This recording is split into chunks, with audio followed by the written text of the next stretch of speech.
सहनाववतु सहनौ भुनक्तु सह वीर्यं करवावहै तेजस्विनावधीतमस्तु मा विद्विषावहै। ओम शांति शांति शांति। अखंडमंडलाकारं व्याप्तं येन चराचरं तत्पदं दर्शितं येन तस्मै श्री गुरवे नमः। अज्ञानतिमिरान्धस्य ज्ञानाञ्जनशलाकया चक्षुरुन्मीलितं येन तस्मै श्री गुरवे नमः। गुरुर्ब्रह्मा गुरुर्विष्णु गुरुर्देवो महेश्वरः गुरुरेव परं ब्रह्म तस्मै श्री गुरवे नमः। स्थावरं जंगमं व्याप्तं यत्किंचित् सचराचरं तत्पदं दर्शितं येन तस्मै श्री गुरवे नमः। चिन्मयं व्यापि यत्सर्वं त्रैलोक्यं सचराचरं तत्पदं दर्शितं येन तस्मै श्री गुरवे नमः। त्वमेव माता च पिता त्वमेव त्वमेव बन्धुश्च सखा त्वमेव त्वमेव विद्या द्रविणं त्वमेव त्वमेव सर्वं मम देवदेव त्वमेव सर्वं मम देवदेव। आता आपण परवा बघितलं की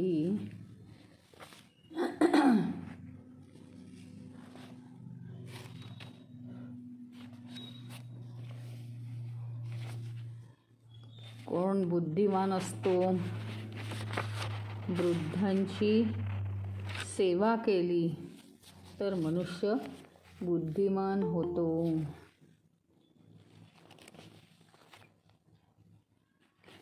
आणि गुरुची सगळ्यात मोठी सेवा काय आहे? तर गुरुनी जे शब्द उच्चारले आहेत ते तसेच्या तसे आतमध्ये आपल्या गेले पाहिजे।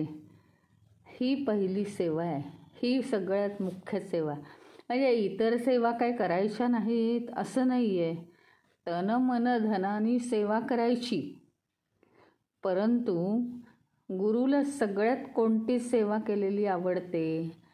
तर गुरुप्रमाणे शिष्यानी होणं किंवा शिष्यानी ते आत्मस्वरूप आत्मसात करणं, हे गुरुला सगळ्यात मोठी सेवा आहे दिलेली। ईश्वराशी एकरूप होऊन जाणं ही गुरुला दिलेली सगळ्यात मोठी सेवा आहे। आणि म्हटलं ना की आपल्याला ना शेवटी ध्यान हे करावंच लागणार आहे। कारण काय आहे, ब्रह्माजींचं तर उदाहरण आहे की ब्रह्माजींनी ही सृष्टी जेव्हा निर्माण केली त्यावेळी फक्त शिवजींनी सांगितलं म्हणून मोठेपणा घेऊन त्यांनी निर्माण नाही केली, तर त्यांनी सुद्धा तपच केलेलं आहे। सृष्टी निर्माण करायची आहे असं सहजासहजी मी नाही करणार, अहंकार वाणीनी मी नाही करणार, तर मी शिवजींना शरण जाईन, ध्यान साधना करीन। 1000 वर्ष त्यांनी तप केले ब्रह्माजींनी आणि मग ही सृष्टी निर्माण केली। जर सृष्टीच मुळी साधनेच्या बळावर उभी राहिलेली आहे तर सृष्टीतल्या प्रत्येक जीवानी साधना केल्याशिवाय तो या सृष्टीमध्ये उभा राहू शकतच नाही। हे तर झालं म्हणजे व्यावहारिक ज्ञान, पण शेवटी आपलं जे मानव जातीचं अंतिम ध्येय आहे ते गाठण्यासाठी तर माणसाला ध्यानाशिवाय साधनेशिवाय दुसरा काही उपाय नाही आहे।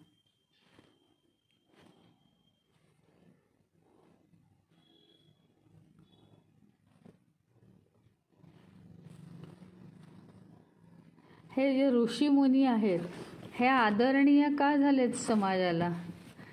त्याचं कारण त्यांनी जन्मभर नुसतं ध्यान केलं नाही, तर त्यांनी त्या ध्यानाने ईश्वराला तर प्राप्त करून घेतलं, पण नुसतं आपण ईश्वराला प्राप्त करून घेणं, नुसतं आपण ईश्वराला प्राप्त करून घेणं हे सुद्धा स्वार्थीपणाचं म्हटलेलं आहे.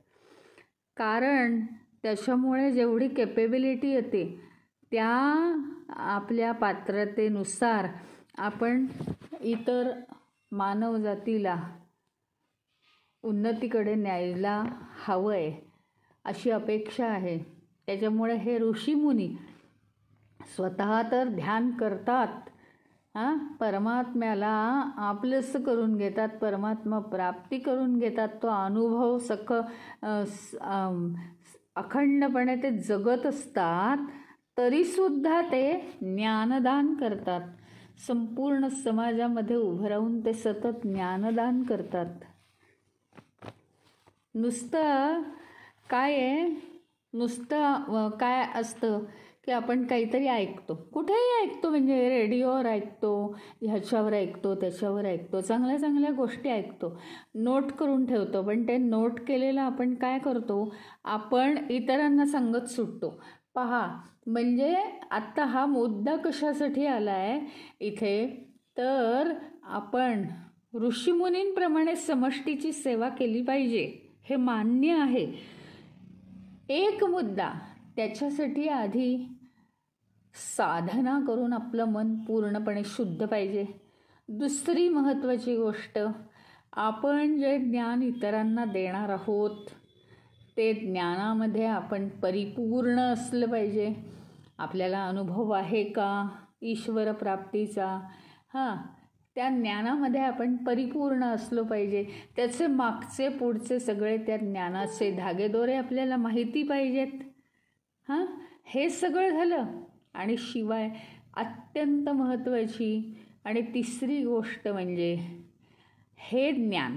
बाकीची ज्ञानं तुला मी हे सांगीन, ते सांगीन, कसं करायचं, हो हो हो, मैत्रिणी सगळं सांगावं, पण हे जे परमज्ञान आहे, हे परमज्ञान मात्र कोणीही आपल्याला त्याबद्दल विचारल्याशिवाय त्याच्याशी चर्चा करू नये. तेवढ्यासाठी नोट्स काढू नये. प्रत्येकाचं अंडरस्टँडिंग पॉवर वेगळी आहे, समज करून घेण्याची प्रत्येकाची पात्रता वृत्ती ही वेगळी आहे. त्याच्यामुळे काय होतं माहिती आहे, आपण इतरांना सांगायला गेलो तर त्यांना बॅकग्राऊंड त्या ज्ञानाचं नसल्यामुळे एकतर ते मानत नाहीत, नाहीतर त्यांचं काहीतरी नुकसान होतं, त्या अजून जास्त या मार्गाच्या लांब जातात. त्यामुळे अत्यंत नाजूक मार्ग आहे हा. कोणीही आपल्याला एखादा प्रश्न विचारल्याशिवाय त्याला काहीही ज्ञान देऊ नये. जो प्रश्न विचारला आहे तेवढंच ज्ञान त्याला द्यावं. कशाच्या बाबतीत, तर परमार्थाच्या बाबतीत. कारण आपण स्वतःच परमार्थात परिपूर्ण नसतो. म्हणून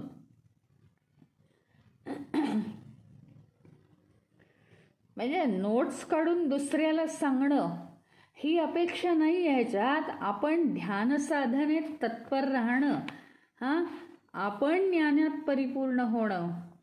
आणि अथर्वशीर्षात नाही का म्हटलेलं, अशिष्याय न देयम, असं आहेच ना. म्हणजे अशिष्याय म्हणजे काय, अहो ते विचारतायत मग आम्ही सांगू नको का, तुम्ही सांगा, पण त्यांना ती खोली नाही आहे, ती सखोलता नाही आहे. त्याच्यामुळे हे अशा प्रकारचं ज्ञान त्यांना सांगू नका, त्यांना ते वेगळं वाचेल. आणि ज्याला समोरचा जो विचारतोय तो ज्या पद्धतीने विचारतोय त्याच पद्धतीने सांगावं लागणार आहे. त्याला जर बॅकग्राऊंड नसेल सखोल ज्ञानाचं तर त्याला सांगून काहीच उपयोग नाही.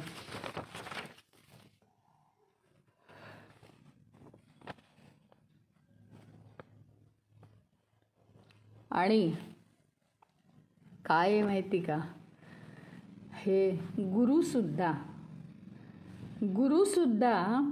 शिष्याला ज्ञान देतात, पण तो शिष्य तेवढा तत्पर होईपर्यंत त्याला ते ज्ञान देत नाहीत. ते म्हणतील तुला कळेल हळूहळू, तुला समजत जाईल हळूहळू, तू या मार्गात राहा, प्रयत्न कर, असं सांगतात. पण तरीसुद्धा जो ज्या पातळीवर आहे त्याला तिथून उचलून ते बरंच पुढे आणून ठेवतात. हे गुरूंचं काम आहे, अत्यंत महत्त्वाचं काम. प्रत्येक व्यक्तीला ते उन्नत करून टाकतात.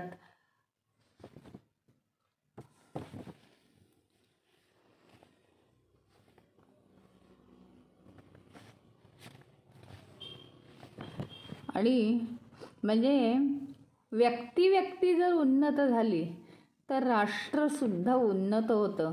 म्हणजे राष्ट्रसेवासुद्धा गुरुसेवे इतकीच महत्त्वाची आहे. राष्ट्रसेवा हीच गुरुसेवा आहे असं म्हटलं तरी चालेल. हां, मग काय, अनेक जण आहेत ना आपल्याकडे, अनेक जण आहेत आपल्याकडे अशी सेवा करणारे.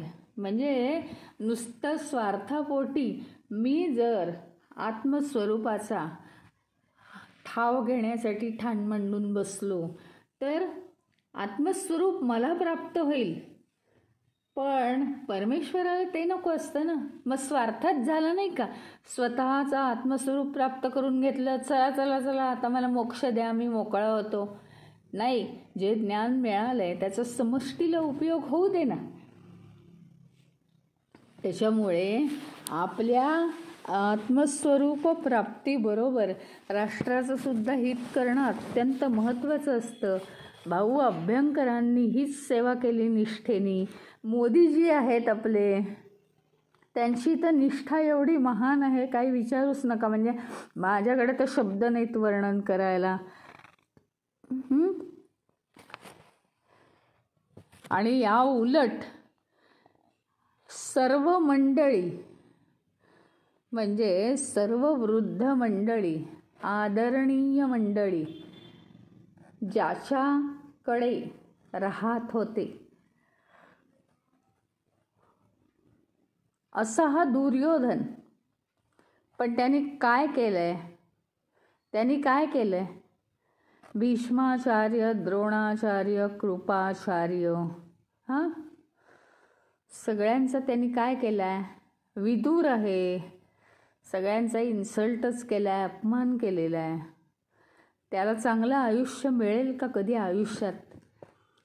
असे जे आपले गुरु आहेत, ज्या आदरणीय व्यक्ती आहेत, दुर्योधनाची लायकी नसताना त्याच्या बाजूनी बसले होते सगळे, कारण अडकले होते ते.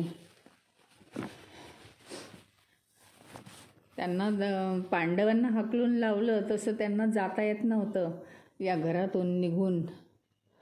त्यांची ती जबाबदारी होती, रिस्पॉन्सिबिलिटी होती.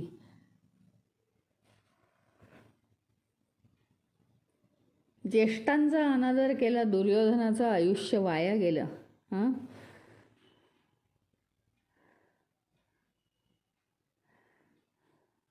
एवढं सानिध्य दिलं परमेश्वराने की सगळे ज्येष्ठ लोक दुर्योधनाजवळ ठेवले, पण दुर्योधन त्यांच्यापासून काहीही घेऊ शकला नाही, काहीही शिकू शकला नाही.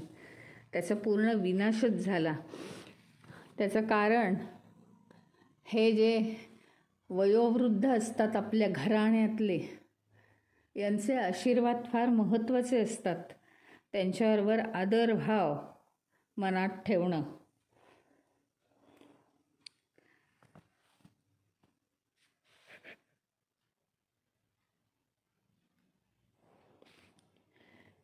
एक तुम्हाला नक्की पटेल, अत्यंत महत्त्वाची गोष्ट आहे की आपण ईश्वराचे अंश आहोत की नाही. आपण सगळे ईश्वराचे अंश आहोत. म्हणजे काय, ईश्वराचे गुण आहेत, काही प्रमाणात आपल्यात ईश्वराचे गुण आहेत.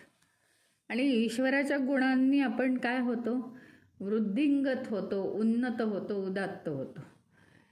आता अगदी त्याचप्रमाणे आपल्या घरामधले हां, आपल्या घरामधले जे वयोवृद्ध आहेत, नाही का असं वाटत तुम्हाला की ते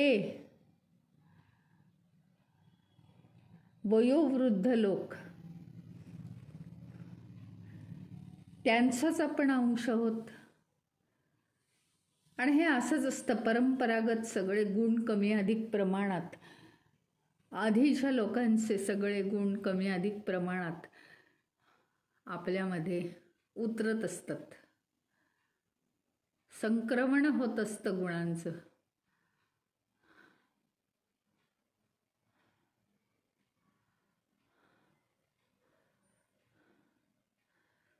त्याच्यामुळे आपण परमेश्वराचेच अंश आहोत. म्हणजे आपण ज्या घराण्यात जन्माला आलो आहोत त्या घराण्यातले पूर्वज जे आहेत, पूर्वीचे लोक,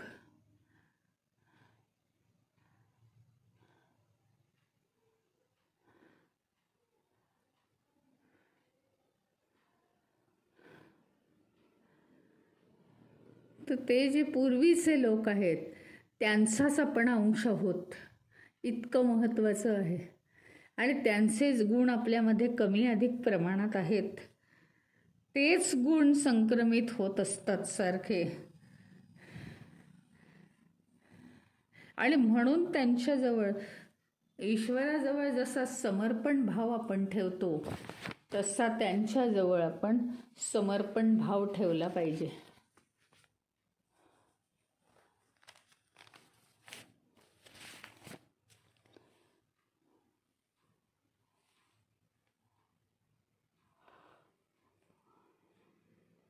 पुढचा एक प्रश्न आहे,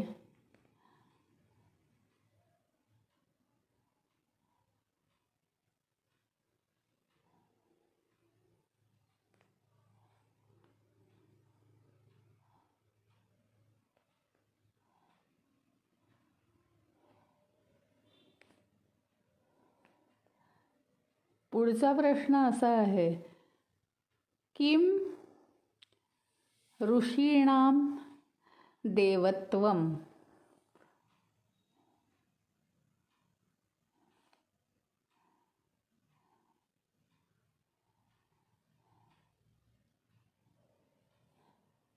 किम ऋषीणाम देवत्वम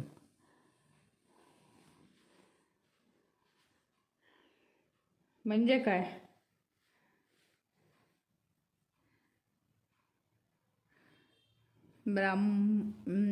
ऋषी जे आहेत, ऋषी मुनी जे लोक आहेत,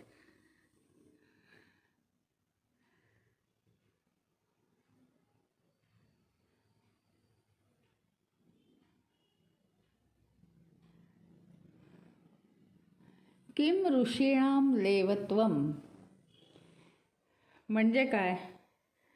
तर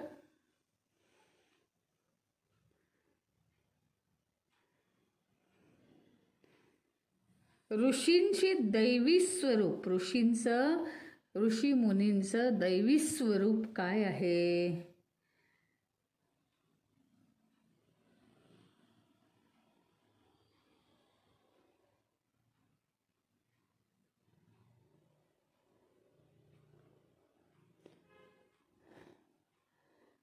तर किम ऋषीणाम देवत्वम म्हणजे काय? तर ऋषींचे दैवी स्वरूप काय? ऋषी मुनी जे आहेत ते दिसतात तर आपल्याला कसे, आपल्यासारखेच दिसतात ना.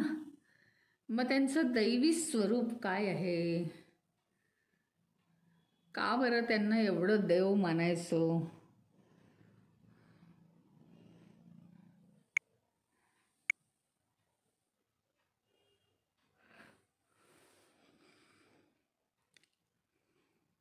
तर त्याचं उत्तर असं लिहिलेलं आहे युधिष्ठिरानी, स्वाध्याय येषाम देवत्वम.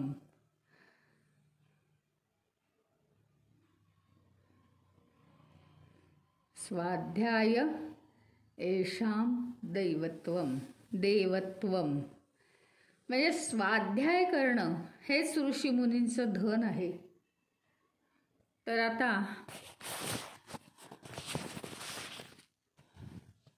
स्वाध्याय म्हणजे काय, ऋषीमुनी कसा स्वाध्याय करतात ह्याच्याबद्दल मला ऐकायचं.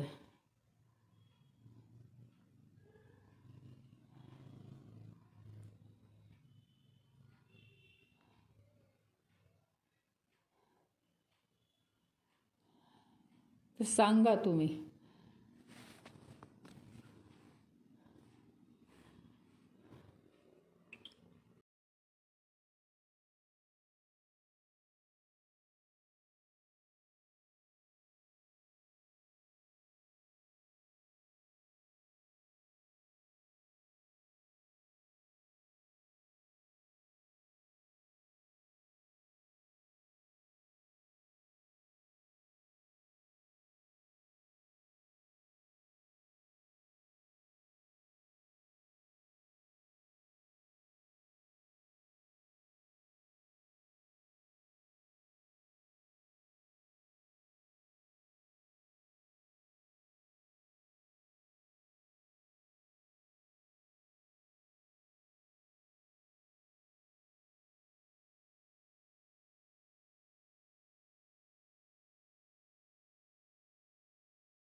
ऋषीमुनींमध्ये देवत्व कशामुळे येतं?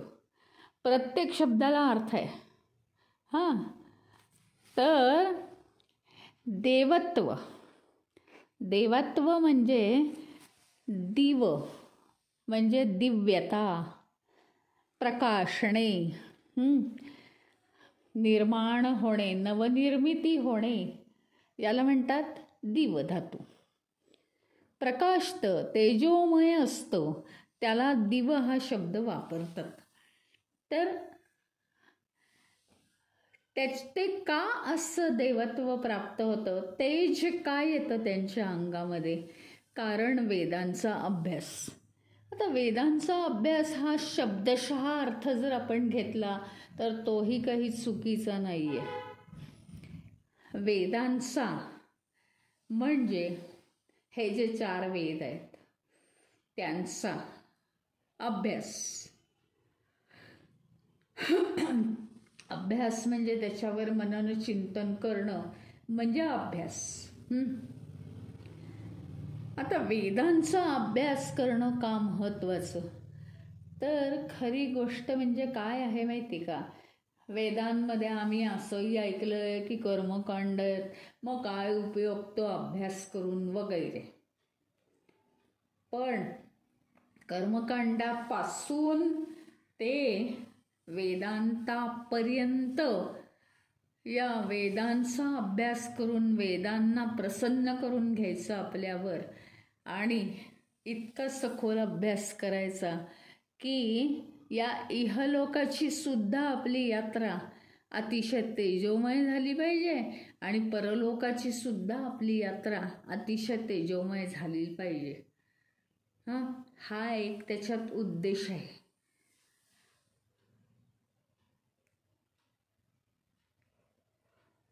आता वेदांना जाणणं म्हणजे अंतिमतः काय आहे की अंतिमतः त्या परब्रह्मापर्यंत जाणं हे वेदांत सांगतोच. वेदांत म्हणजे वेदाचा अंतिम भाग म्हणजे उपनिषद, हे तर वेदांत सांगतोच आहे.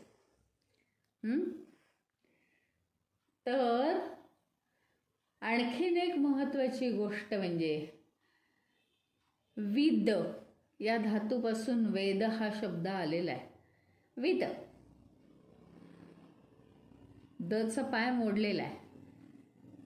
विद धातूपासून वेद हा शब्द आलेला आहे. त्याच्यामुळे ऋषीमुनी काय करतात? ध्यान धारणा करून ईश्वराचं जे हे आहे, ईश्वराचं जे वास्तव्य आहे ते कशा पद्धतीचं आहे ते ग्रहण करण्याचा प्रयत्न करतात.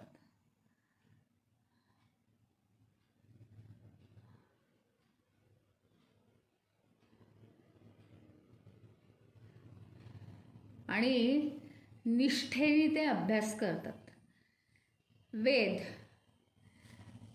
वेदामध्ये इहलोकाची यात्रा सुद्धा सफल होते, परलोकाची यात्रा सुद्धा सफल होते.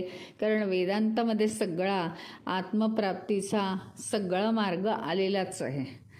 पण लोकांना समजत नाहीत वेद वाचून, मग ते आपली शक्ती लोकांना देतात, पात्र बनवतात आणि त्यांना वेद वाचायला लावतात. कारण देवत्वच आहे मुळी त्यांच्यामध्ये.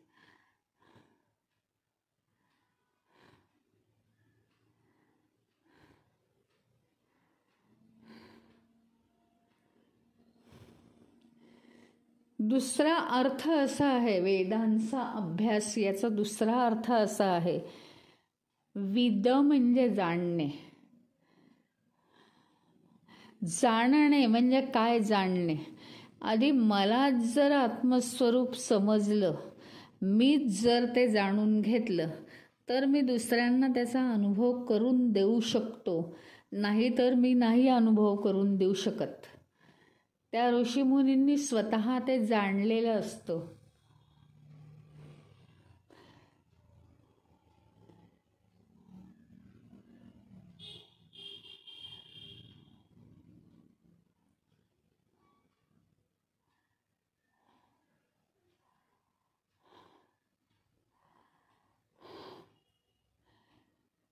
त्यामुळे काय आहे की वेद याचा द्वयार्थ आहे. विद म्हणजे स्वतः जाणणे. परमेश्वराला जो जाणतो त्याच्याबद्दल काहीही सांगावं लागत नाही. काहीच सांगावं लागत नाही की तेजस्वी आहे नाही आहे, याच्या बाबतीत काहीही सांगावं लागत नाही. मग आता हे जे ऋषी मुनी आहेत, आपण परत विषयावर येणार आहोत. तर त्यांना देवत्व कशामुळे प्राप्त होतं हा प्रश्न परत जिथले तिथेच राहिलेला आहे. आता ऋषी मुनींना आणखीन एक सांगून ठेवते. ब्राह्मण असा शब्द वापरतात.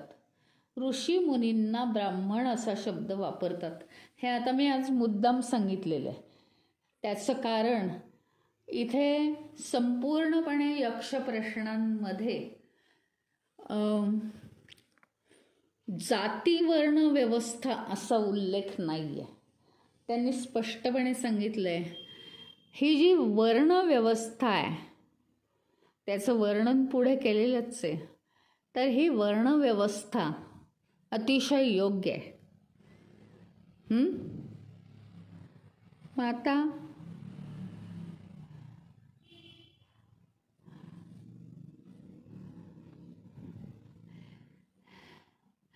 एकदा जर म्हणजे आपल्याला प्रश्न पडतो की वर्णव्यवस्था योग्य कशी, परंतु यक्ष प्रश्नाच्या बाबतीत विचार करायचा झाला तर वर्णव्यवस्थेचा विचार केला आहे तो सुद्धा भापट पसाऱ्याने नाही, एकदम व्यवस्थितपणे विचार केलेला आहे. प्रश्न वर्णव्यवस्थेचा इथे का आला आपल्या पॉईंट पुरतं आपण बघू आणि पुढे जेव्हा ते येईल तेव्हा त्याचा विचार अधिक करू. तर ऋषीमुनींना इथे ब्राह्मण हा सुद्धा शब्द वापरलाय. म्हणजे काय की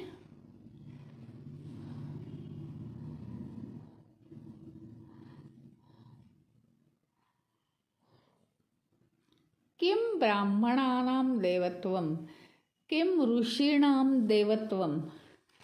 ऋषींचं देवत्व कोणतं किंवा ब्राह्मणांचं देवत्व कोणतं हे विचारलंय. देवत्व हे इथे आता काय आलंय संकल्पाने आलेलं आहे. संकल्प केला आम्ही मनामध्ये की मला हा शब्द येत नाही आणि तो मी नीट म्हणणारच, अशा पद्धतीने आपण केलेलं आहे.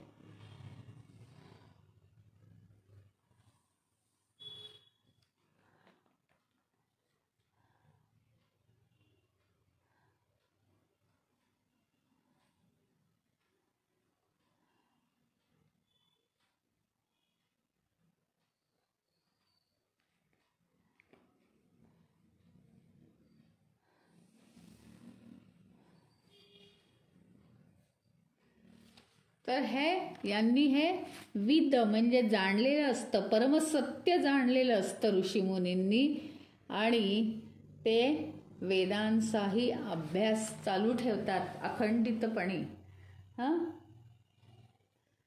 तर मग प्रश्न उरला किम ब्राह्मणांनां देवत्वम. ब्राह्मणांचं दैवत्व हे कशावर अवलंबून असतं, कसं घडतं ते. ब्राह्मणांचं दैवत्व हे कसं घडतं, कसं घडून येतं.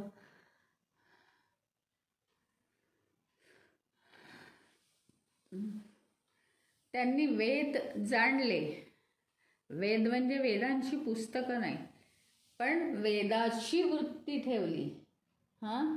छोट्या मोठ्या गोष्टी त्यांनी जाणल्या की मग त्यांना ते लोकांनाही देणं सोपं जातं. आपलाच व्यवहार असतोच तसा.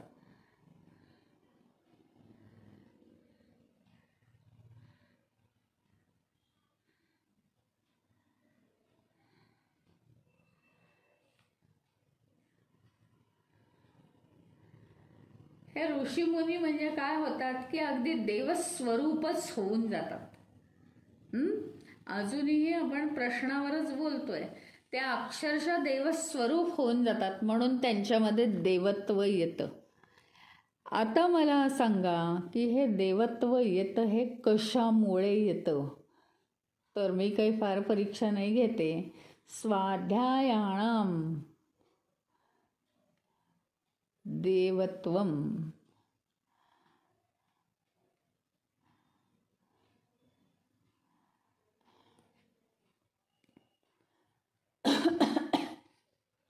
स्वाध्याय येषाम देवत्वम. तर स्वाध्यायाचे अर्थ अनेक आहेत. स्वाध्याय म्हणजे अभ्यास करणं. स्वाध्याय म्हणजे लेसन पूर्ण झाला असता त्याची रिव्हिजन करण्याच्या दृष्टीने शक्यतोवर न बघून आणि वेळच आली तर बघून पण ते प्रश्न आपण सोडवतो ना,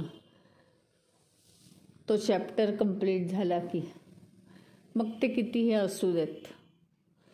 त्याप्रमाणे आपण काय शिकलो हे थोडंसं कॅल्क्युलेट होण्याआधी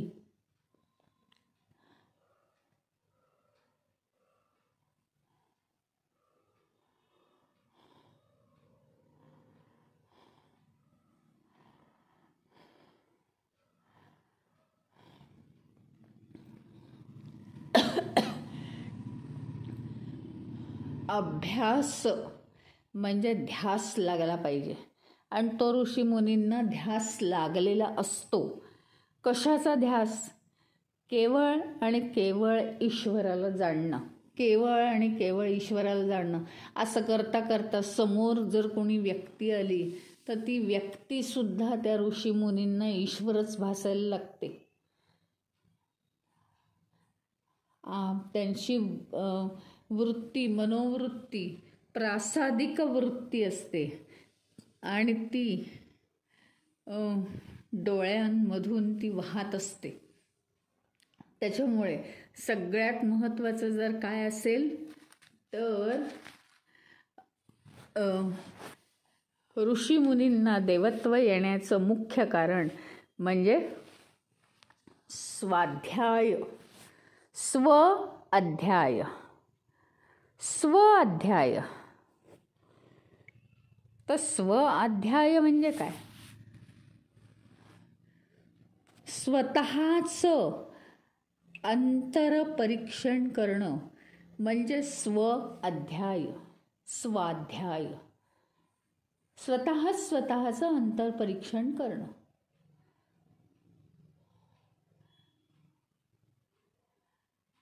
म्हणजे आपल्याला कळेल की स्वतःचं परीक्षण करणं सोपं नसतं. ज्यावेळी अहंकाराचा विषय येतो, अहंकाराचा विषय आल्यावर आपल्याला कळतं की एवढं झालं तरी मला विचारलंच नाही, तेवढं झालं तरी असंच झालं आणि मी करून ठेवलं होतं हे असं. तर इतक्या साध्या गोष्टी नाही आहेत त्या. तर स्वाध्याय म्हणजे अंतर्मनातून अत्यंत सखोलतेने अभ्यास करत राहणं. स्वाध्याय म्हणजे स्वाध्याय. अत्यंत सूक्ष्मतेने मनाच्या कानाकोपऱ्यातून कसं आपण आपला हा स्वभाव कसा आहे, मग ईश्वराकडे जायला कोणता अतिसूक्ष्म स्वभाव आड येतोय, आत्मपरीक्षण करत राहणं आणि अंतिमतः आत्म्याचं परीक्षण, आपल्यातल्या आत्म्याचं परीक्षण करणं, ह्याला म्हणतात स्वाध्याय. स्वाध्याय स्वतःचा अभ्यास. त्यामुळे नुसतं स्वतःचं परीक्षण करणं नाही आहे, तर आत्मपरीक्षण करून स्वतः अखंडितपणे ईश्वराच्या मार्गावर चालायला लागणं. आणि ईश्वराच्या मार्गावर चालत असताना सुद्धा सतत अखंडितपणे स्वाध्याय करणं ह्याच्यामुळे देवत्व प्राप्त होतं. कुठलीही गोष्ट असू दे, त्याच्यात जर आपल्याला मास्टरी मिळवायची असेल तर रोज रोज रोज रोज आपल्याला स्वाध्याय करावाच लागतो. स्वाध्याय म्हणजे त्या कार्याची प्रॅक्टिस प्लस आपल्या अंतर्मनातल्या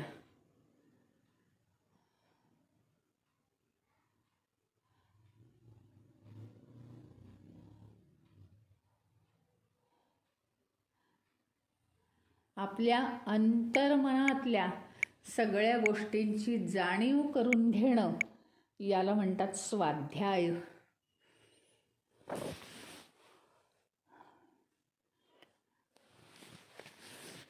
तर तो स्वाध्याय ऋषीमुनी करतात म्हणून ते काय असतात, त्यांना देवत्व प्राप्त होतं. देवत्व. ऋषीमुनी यांच्या जागी ब्राह्मण हा सुद्धा शब्द वापरलेला आहे. तर ब्राह्मण या शब्दाला दुसरा शब्द आहे द्विज. ब्राह्मण म्हणजे ब्रह्म जाणणारा, मग तो कोणीही असो, तो ब्रह्म जाणणारा असतो.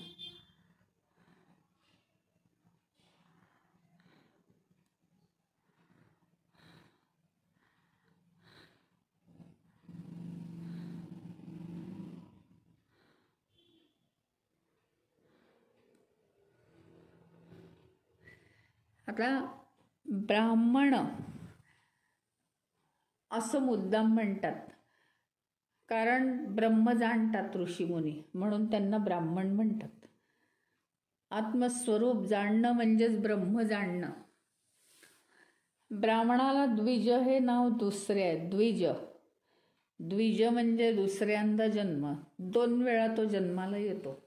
आता तुम्ही म्हणाल हे काय त्याच्यावर पार्सिलिटी झाली का, त्यालाच कशाला 2 वेळा जन्माला घातला, आम्ही म्हणतो तर आम्हाला 10 वेळा घाला ना. तसं नाही आहे ते, तसं नाही आहे. अशा भाषेत आपल्या जग बघण्याच्या भाषेमध्ये त्याला एकदाच हे केलेलं आहे. जग जे आपण निरखून पाहतो त्याऐवजी आंतरिक भाव आपल्याला पाहायचे आहेत. आता द्विज या शब्दाचा आपण विचार करतो आहोत. तर द्विज, द्वि म्हणजे 2 वेळा, ज म्हणजे जन्मणे, 2 वेळा जन्माला येणारा तो द्विज असतो. आता तुम्ही म्हणाल हे काय चाललंय, कुठला विषय आणि कुठे आपण वळलो आहे. पण आपण विषयावरच आहोत. तर द्विज याचा अर्थ एकदा सर्वसामान्यपणे देहाचा जन्म होतो. सगळे ज्याला वाढदिवस म्हणून साजरा करतात, ज्या देहाचा हा जन्म होतो, वाढदिवस म्हणून साजरा केला जातो.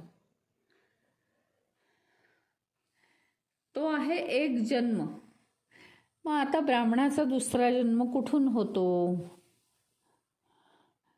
द्विज आहे ना तो, त्याचा दुसरा जन्म कुठून होतो? तर तो ज्यावेळी ईश्वर प्राप्ती करून घेतो, गुरुनी सांगितलेल्या मार्गावर तो चालू लागतो, तेव्हा त्याला आत्मप्राप्ती होते. त्याला ईश्वराचं खरं स्वरूप कळायला लागतं, तो जाणायला लागतो. त्यावेळी त्यांना दुसरा जन्म प्राप्त होतो. दुसरा जन्म प्राप्त होणं एवढी सोपी गोष्ट नाही आहे.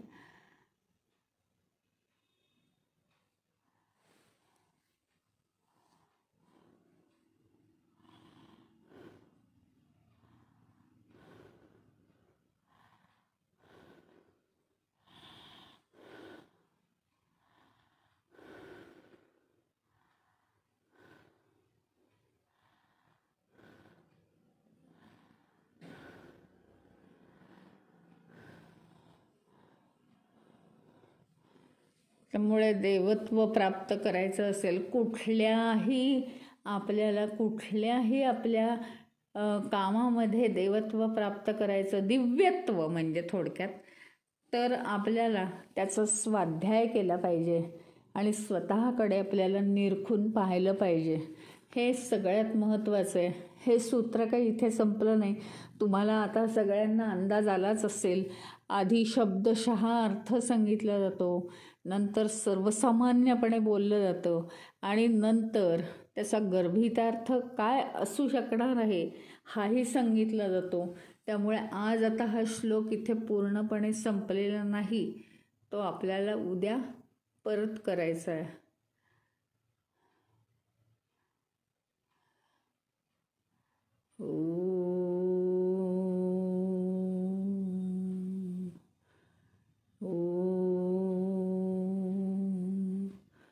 ओम पूर्णमदः पूर्णमिदं पूर्णात् पूर्णमुदच्यते पूर्णस्य पूर्णमादाय पूर्णमेवावशिष्यते.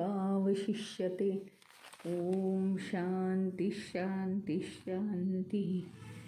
हरि ओम. श्री गुरुभ्यो नमः. हरि ओम.